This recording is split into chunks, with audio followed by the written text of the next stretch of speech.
Hey Fuzzy Goat family, Melissa here in Thomasville, Georgia on this wonderful Tuesday. And I see I'm kind of crooked. I hope everybody had a good week. I am excited to catch up with you today. We just had a wonderful little summer, I almost said snowstorm, rain shower, which we really needed. So that was nice. So I think, yeah, had a good weekend. Got to watch some good tennis. I got to knit a little bit and unknit a little bit, unfortunately. Actually, it wasn't even unknit, it was just ripping. So I will share with you that little experience. And we're getting a little closer to getting our house back to some form of living. And yeah, so let's talk. So first, three things. I am wearing a finished project. It is my Brooklyn Raglan light. I'll stand up. It was really fun to do this one. The sleeves were super fun. Come on, bring it up here. Oops. Yeah. Wow, it's wobbling. So the sleeves were super fun. I chose to do the short sleeve. You can do long sleeve. You can make them longer. It has just a neat little pattern there. Otherwise, it's just, you know, just stockinette. But what I did like was the bottom, and I probably need to block this a little bit more. I love how this does that. And I was afraid while I was knitting it that it was getting very long. And I thought, oh, this is going to be really long because then you have to do the short rows. But didn't have to do that. So I almost, oh, hello. I don't know if y'all get, like, I'm getting to the point where I was knitting on it. It was so much on my lap. I'm like, well, there's no way. This is going to be so big and I have to tear out. And I thought, let's just try it on. So I tried it on and it was perfect. So then I found the mojo to go ahead and finish it. So yes, this is the Brooklyn Raglan light. So super fun. Fingering weight yarn. I used the Hella Hanks, which we should be getting more of those. We're gonna have a pop-up. A pop-up in August? Mm-hmm. Yeah, pop-up in August. I think I used, the beautiful thing about the Hella Hank is I used one skein plus a little bit of another. And I still have more left over, so I could probably make a shawl or something like that. Hello, Lynn and Renee. Thank you for watching. Okay, so I also have this fun little gadget. So I started having to need, get them off. See, I'm not very good at this. To need little readers, but I'm having trouble because I don't need a lot. I need just a little, but they still kind of give me a headache if I wear them too long. So anyway, I like to have them, and we got these little, oh, and you told me what it was called, Cadence. Magnetic eyeglass Magnetic eyeglass holder. Holder.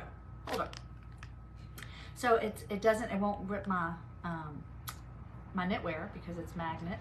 Very strong. It actually, our name tags are the little goat, and it attacked my goat, so I have to wear the goat on the other side. It's so strong. But it's nice because when you bend over, like sometimes if you put them here, you bend over and they fall off. I'm not ready yet for the eyeglass holder yet.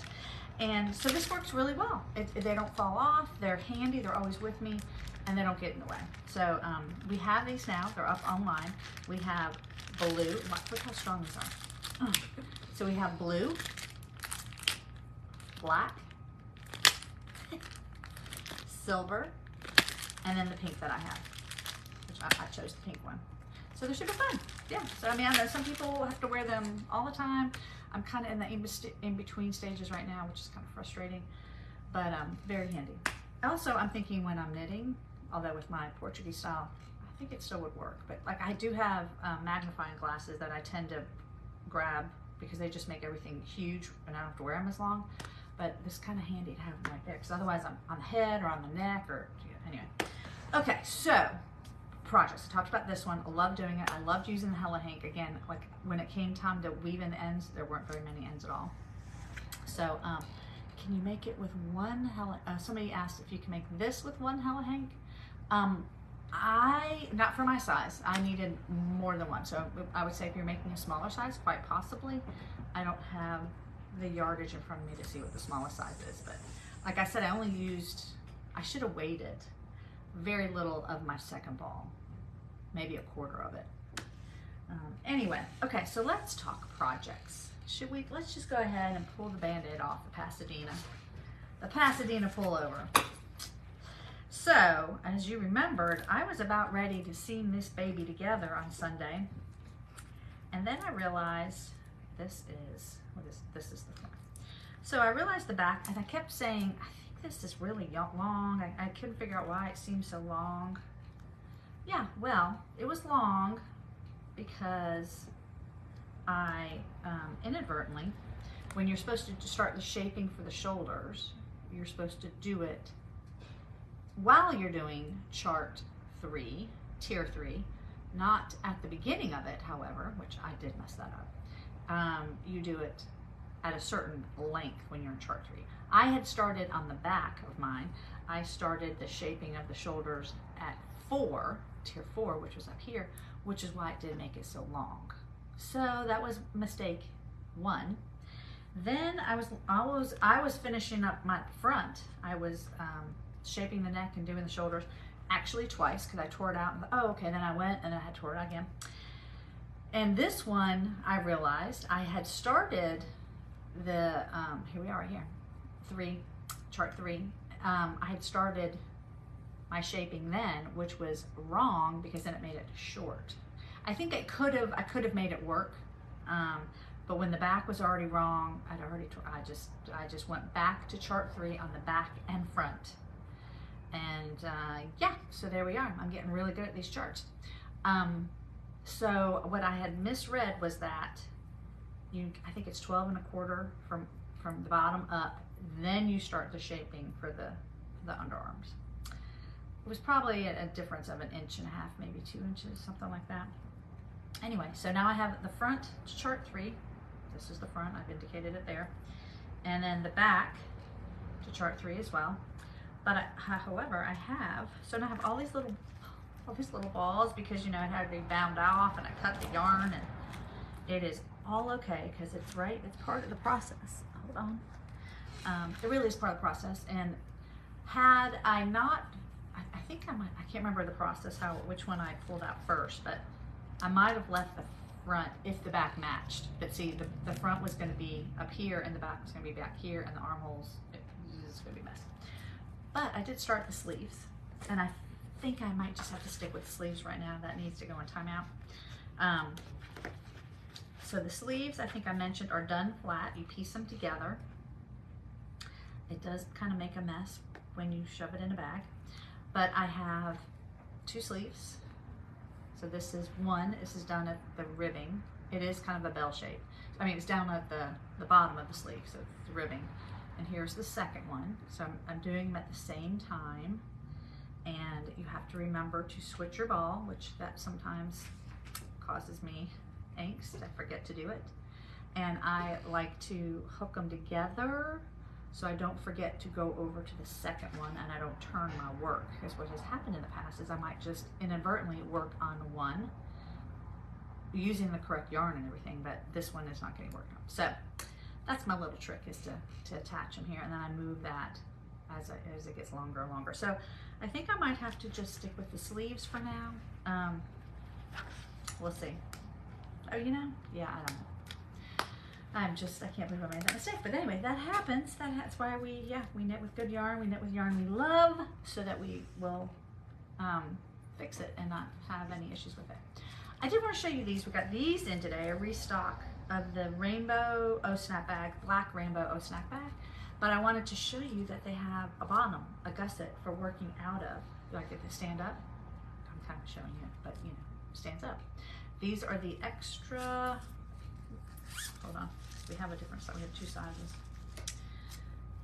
This doesn't have a thing in it. What do we call these? Extra large? They're called if you order them online, they're called the Black Rainbow O-snap. O-snap. But which size is this one? I think it's extra large. And there's 3 bags in here. That's the other really lovely thing. Is there? 2 bags, I'm sorry, 2 bags.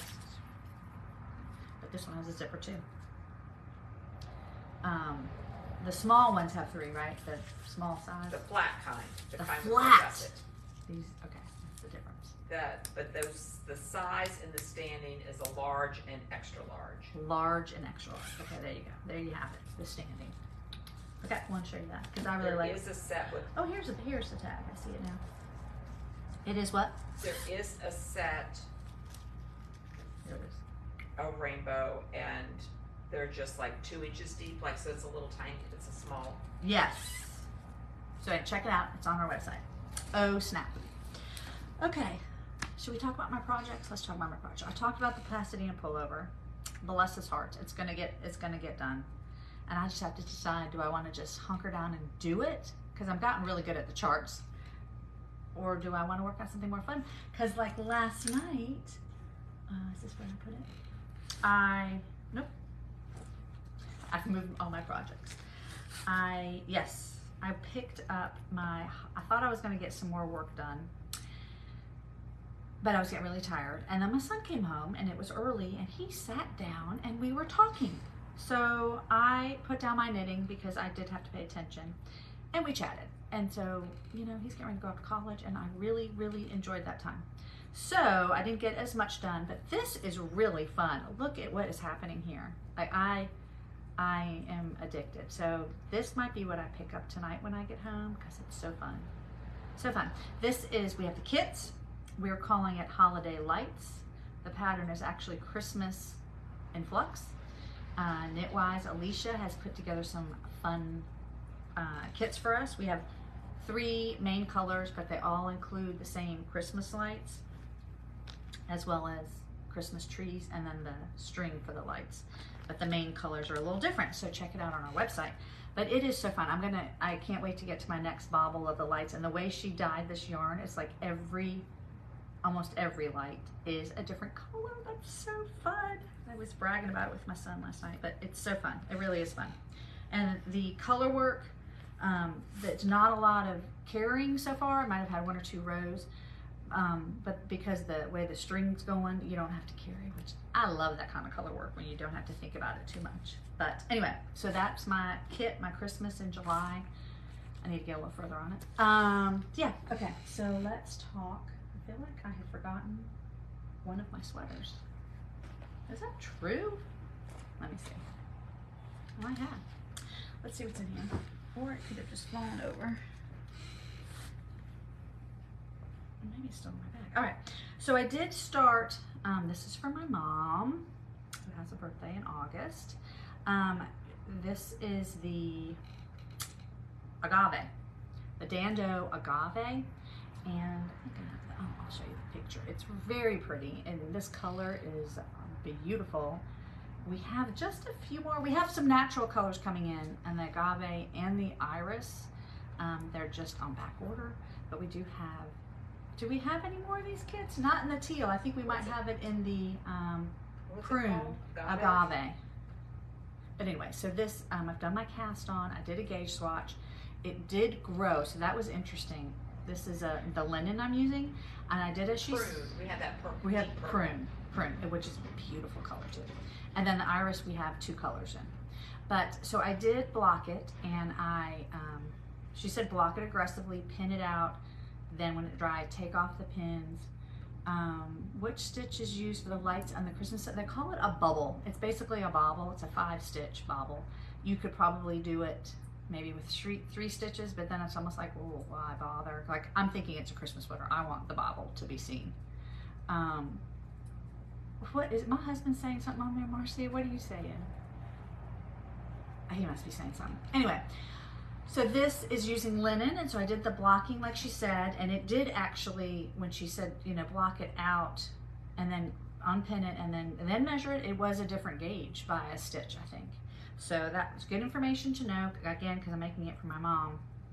I can't guess as much. Like if it's for me, I can kind of fudge. But anyway, so there is a pattern developing. Where is it? Yeah, okay, so we have markers in here, and this is where my little agave is gonna be happening. This is using, I think I actually moved down a needle size. This is an 8. I think it calls for a 9, just to get gauge. So anyway, I'm excited about this one. It should go super fast. It's pieced as well, pieced together. All right, so let's see. Cause I did think, hold on, excuse me, I'm gonna go see my mother. I think I did. Yeah, I left one at home, y'all, my Lanikai. somehow that didn't come. Because, you know, I haven't, anyway, I'm not even going to go into what my dining room looks like, but that's where I store my yarn right now, my projects. All right, so this is the Shona, all right? And I love this yarn. This is Echo Baby. And so I have decided to do short sleeves because I was initially going to do it like a tank top, but the yarn is lending itself to be more of a fall yarn, even though it's cotton and alpaca. It's so soft and squishy. I'm very excited about it.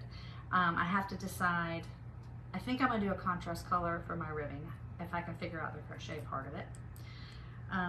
Yeah, so I am probably, it wants you to go 3 inches. I think I'm there. I'm gonna go maybe another inch, inch and a half, and then I will start the lace work of the Shona. Let's see if I can show you the pattern here. This is the agave. And I'm doing the back. This is how you start the agave. That's the dando. So cute. And then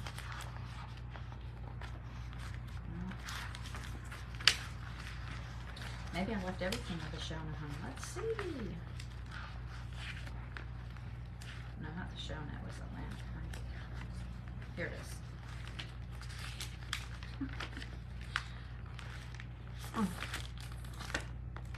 This is the smaller picture, but you get the idea.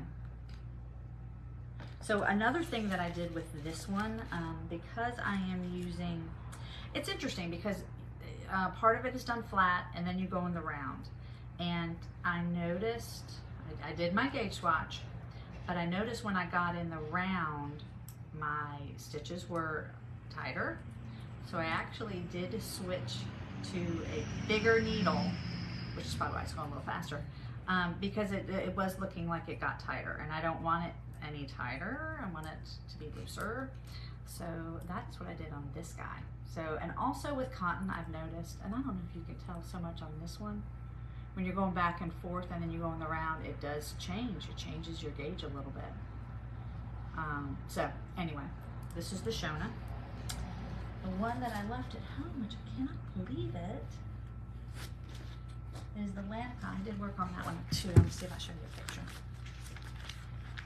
And it's using the Sweet Georgia flaxen, I think what we called it. And it is, I cannot wait to wear it. It's just the way the hand and the way it lays is super pretty. This is the one that's kind of hard to tell what's happening, and I did my own little pattern apparently on the lace up there. I forgot to spread them out, but it's fine. I do need to probably try that on sometime soon. I think I have, we're doing the increases for the raglan and for the sleeves, and I think I have 5 more, so maybe 10 more rows to go. Then I think I'll separate the sleeves. So I would like, that's probably when I'll try it on to make sure it's not too big. And yeah, so I've done my increases. So the last one that I have to show you today, because I don't know where my Lanica is the Lumino Tea, which we have a class on now. This has been really fun. Of course, I picked really fun colors, if I can say so. Which you can really have fun with these colors, what you want to do here, right? So I've added some rows in this part. Okay, let me just show you. So I finished, I think this is the front. I haven't finished the front, but the front's on hold, okay? So now you can see it. No, I think I'm doing the front now. That was the back. This is the front, and I think I have not very many rows because I did increase some here to maybe give me some length because I forgot to do it earlier. And it may make my armholes bigger, but I thought worst case scenario is I could seam it up, right, if I needed to. And so I'm getting ready to, once I finish the rows here, I think I put the stitches together and we're gonna do some seaming at the shoulder. So I'm getting very close to this one, and hopefully I don't have to pull it out like I did the Pasadena. I don't think so. I think I followed these directions pretty closely. So anyway, this is the Lumino Tea. All right, I think that's all I have to show you. Yeah, check out our website, and if you want to follow the patterns, I'm gonna put links up but you can also find it on our website if you put in the name of the yarn or the weight of the yarn. We try to link all the patterns over to the right when you're on our website. Yeah, so let us know if we can help you. Hope you guys have all a good week and you stay cool and all that good stuff and get some fun knitting done. All right, we'll talk to you later. Take care. Bye.